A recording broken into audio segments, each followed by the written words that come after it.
April 12th, 2014.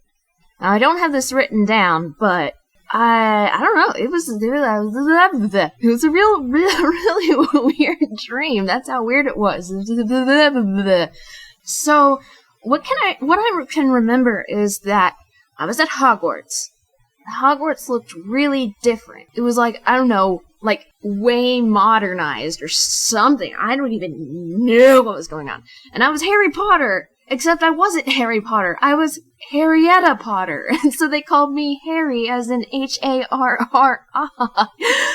And one thing that I remember is somehow, and for whatever reason, we weren't doing magic or anything. It was just, I started pretending to be playing the guitar, and I was like, or whatever, I don't even remember. It sounded really cool, though. And then other people kind of started joining in, pretending to be, like, drums and other stuff, and it started sounding really super awesome. And then somebody was singing, and the entire thing was just the most epic thing ever. And then, now, I don't remember what exactly happened after that, but there was a bunch of people that were trying to get something from me, like I had something. It was like I don't even know what it was. So I was like running around my invisibility cloak, trying to not give up whatever the fuck they were trying to get from me. It was like some kind of like weird necklace or whatever. Like it would, like they had two items and I had the one, and then they could do something with it, but it was like, I don't know, it was weird. I don't even know if they were Slytherins, or if they were more than just Slytherins, or whatever. So I was running around my invisibility cloak, but I wasn't very good at being discreet, because there were so many students around. So, I've got, a couple of girls chasing me, trying to, figure out where I went, and they would see the cloak flap up and my feet would be shown, so I'm sitting there, and finally I'm just like, fuck this, and I'm like, stupefy! And I run past anybody, I was like, stupefy! It's like I wouldn't even give them a second to respond, and then somebody ran up to me and grabbed my wrist, somehow knowing that I was, like, right there, and I was about to stupefy them, too, and they're like, wait, no, come with me! And so I went with them, and we went into what looked like a bathroom, but there was, like, this secret door thing, and it was, like, a bunch of people who supported me. I guess a majority of the school was, like, totally hating on me. And I think it was because, like, there was this professor that was sort of like Professor Umbridge, only, like, just, I don't know, like, telling people things about me, and there was, like, an intercom, people were like, Harry Potter must be captured, blah, blah, blah, blah, blah. At this point, I wasn't even worried about, like, Death Eaters or dark magic or anything. For whatever reason, I was trying to impress Draco Malfoy, but it was increasingly hard since I had to keep running. And it was very interesting that I was female, because usually if I have a dream about, like, Harry Potter being Harry Potter and Draco Malfoy being Draco Malfoy, then it's, yaoi. Or if I'm me, for whatever reason, I'm trying to get Draco Malfoy, and I guess the two just kind of fusion hot and was like... Anyway, Harrietta Potter. So I was in this, like, area or whatever with a bunch of people, trying to figure out a way to get me past the students or whatever, because apparently they had set up some kind of alarm to go off if I entered a certain part of the vicinity or whatever, and everybody would be all like, oh my god, Harry Potter, get her! Destroy her! Blah, blah, blah, blah, blah, blah. Apparently I did something really bad. I don't know what I did. I don't know, it was awkward and weird. So I'm sitting there trying to figure out what the hell I should do. And then I guess a friend comes to try and get me, but we accidentally enter the area where the alarm goes off and whatever, and there was nothing that we could do, because for whatever reason I didn't have my invisibility cloak. And then she starts kissing me, and we start, like, making out and stuff, and I was like, hell yeah. And then I just, like, get dragged away, and I guess I was gonna be expelled or something, and I was all upset, and because I'm sitting here going, I don't even know what the hell I did wrong. And then I got on my broomstick and was stupefying people because they had broomsticks. Then I went into this portal thing that sort of brought me into a Dragon Ball Z type world thing, like you would see in Budokai Tenkaichi. And I was stupefying monsters, and for some reason they were the monsters from Code Lyoko. And for some reason there was this snake that wasn't from Code Lyoko. And I don't even know. And then I guess somehow I returned to Hogwarts, and I had to talk to somebody to try and figure out what the hell I did wrong. And apparently it was like, cause I don't know, I guess it was cause like I was kissing a girl or something, but it was weird because it happened before I kissed that girl.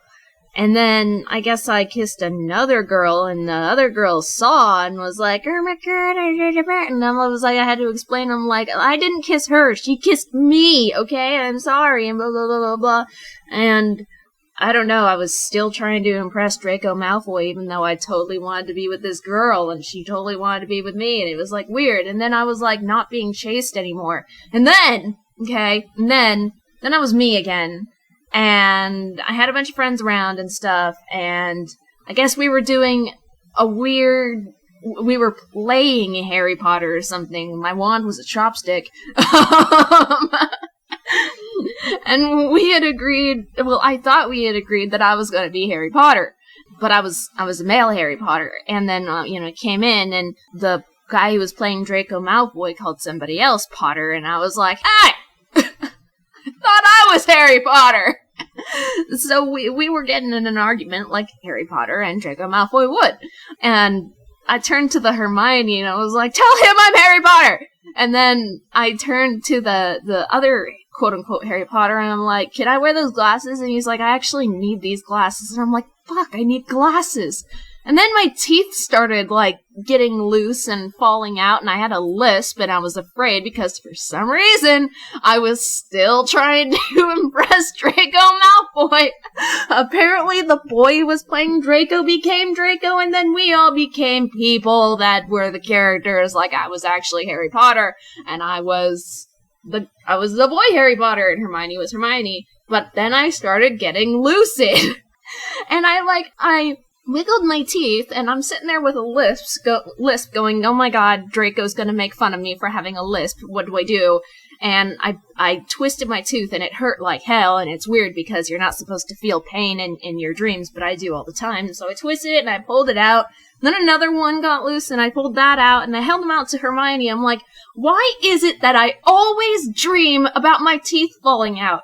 And she takes out a book and starts flipping through it, and she goes, aha, it says here that if you have dreams about your teeth falling out, that it's insecurity or whatever. And I have dreams about my teeth crumbling, getting loose, falling out, turning black. I have those all the time. And at this point, I was just kind of like searching my mouth for all the loose teeth and just yanking them out because I didn't want to have a lisp in front of Draco Malfoy.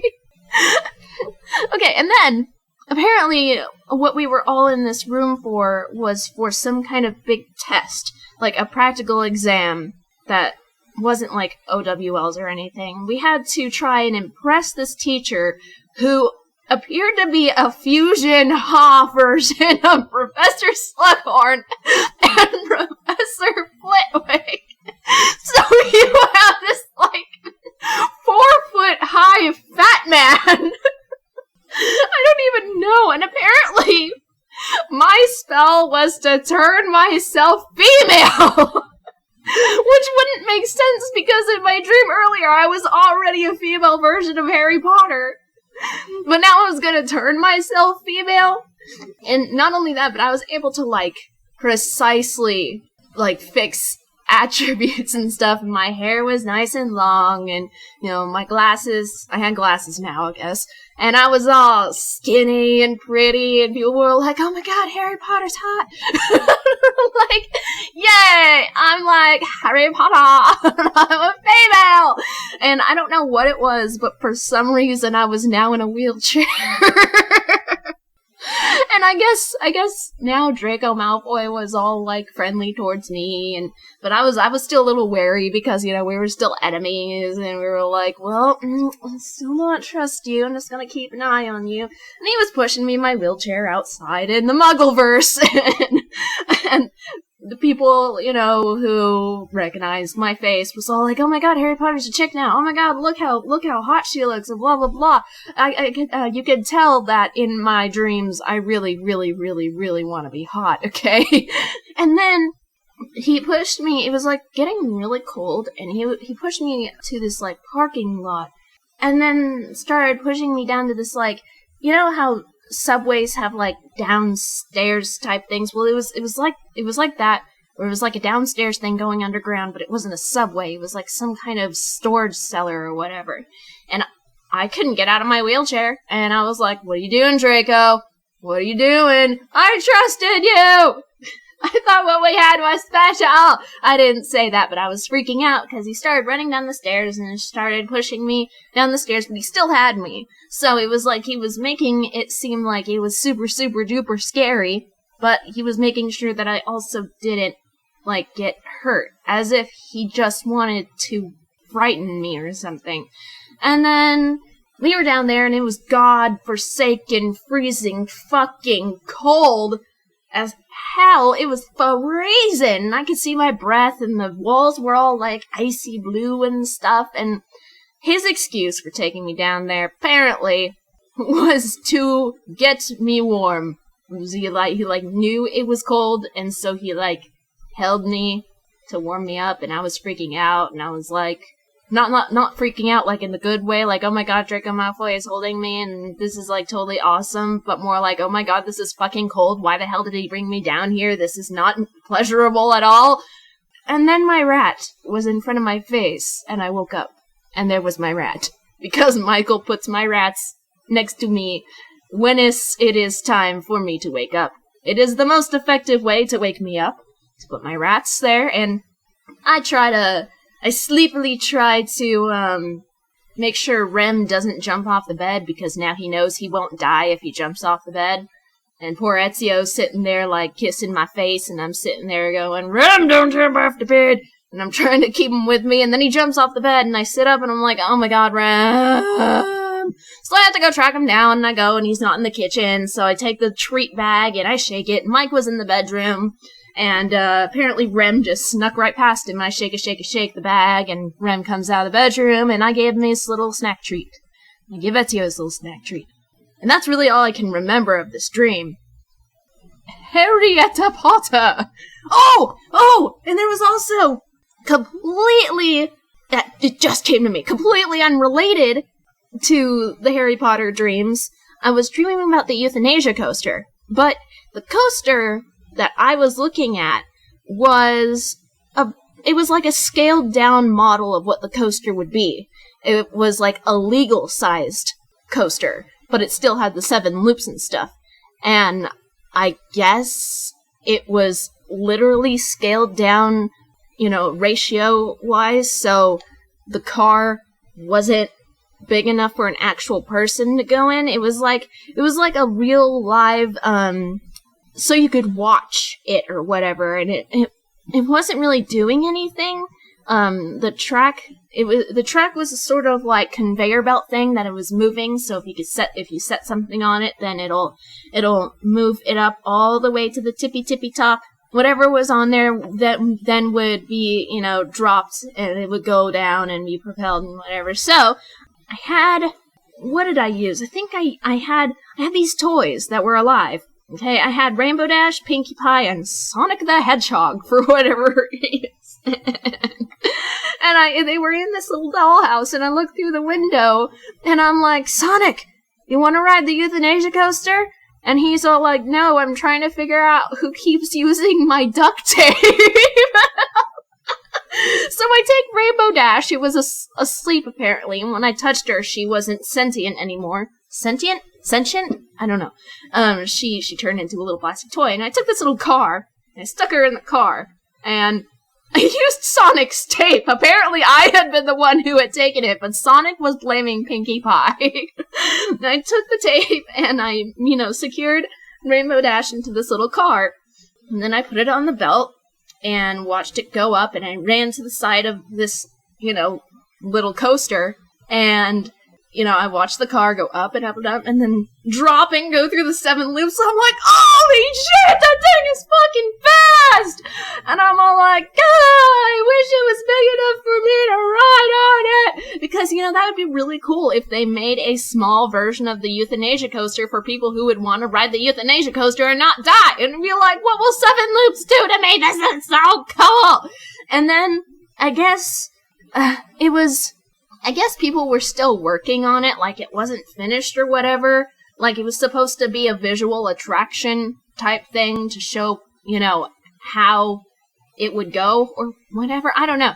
And then, I don't remember who I was talking to. I don't even think they were real. It was like a friend of mine, but I don't actually have this friend, and it's weird. And the construction dude was like, they should totally build this. And I'm like, did that construction dude just say we should totally build this? And my friend was like, he totally said that we should totally build this. And then all of a sudden we were at a movie theater and there were coming soon posters, and there was one about a euthanasia coaster, and the trailer was all like, how long can a little girl survive with the last bit of her brain or whatever, I don't even know. And then there was this annoying little girl. It turned into this cartoon type Disney movie type thing. And there was this little girl. She was annoying, and she had a little red afro and nerdy little glasses and was dressed in pink. And she was skinny, but she was just annoying. And then all of a sudden, a fat version of her is there, and she's dropping her pants, going, "Look at my penis!" But she doesn't have a penis. She's a girl. And I guess I was this character that was really sort of like Courage the Cowardly Dog, just freaking out over everything. And this girl had no genitalia whatsoever. Where whatever would be a penis or a vagina was just like if you were to undress a plastic doll. That's basically what was there, but I still really didn't like how she was saying, "Look at my penis." So, I guess I had to go find my parent? I don't even know. I don't know what was going on. And this girl just kept watching me with these big glassy eyes and pulling down her pants going, "Look at my penis." And then finally, I'm crossing the street with whoever I'm supposed to be with, and this girl's following me, but she's the skinny version again. And I'm like, "Leave me alone!" And she was all freaking out because apparently her and the fat version were different people. And then the fat version comes up and goes, "Look at my penis." And I was sitting there going, "You're a girl! You don't have a penis!" And then she runs away crying. And then Pinkie Pie is playing with the tape that I apparently stole from Sonic, and he's all pointing, going, "That's my duct tape!" And the duct tape became edible and was sour apple edible duct tape, and I don't even know. But the lucidity part of that dream, the whole teeth falling out, the fact that I actually asked Hermione, "Why in my dreams do my teeth always fall out?" That was kind of cool. Anyway, that's actually really all I can remember. I wish that you could record audio and video, like an actual video of these dreams, because I tell you, that airband thing was awesome. The fact that we were all just dun dun dun dun dun dun dun dun. We just all seemed to be in perfect sync, we knew exactly what we were doing. It was so awesome. And it was cool because it was with a bunch of I guess I was when I was a kid and I was unpopular, and I don't remember how it happened, but one of the dudes that we were totally jamming out with our voices, he was like, "Wrestling fans, raise your hands," or whatever, and then I started talking about CM Punk leaving and so sad and everything, but we were still jamming and everything. Since I was the guitar, I was one of the guitars, people were freaking awesome, and I ended our like little song with a sweet ass lick, and I was like, yeah, or something, but it sounded like awesome. It didn't sound like that, and it was like I made friends, and then that's when everything went to shit. And it was like all after that segment, I suddenly became the undesirable number one, and everybody wanted me out of the school. No Death Eaters, no Voldemort, nothing. Just a bunch of fucking shit-ass kids that wanted some kind of necklace thing. Stupefy! Okay, I don't even know. This is what happens when I have to take 2 NyQuil capsules and 2 melatonin tablets and not have my proper sleeping medication. I need sleep. Alright, so if you actually managed to listen this far, I commend you! Make sure to subscribe, spread the word of awesome, become a Reitannite, and I shall see you later, alligators and crocodiles. Goodbye!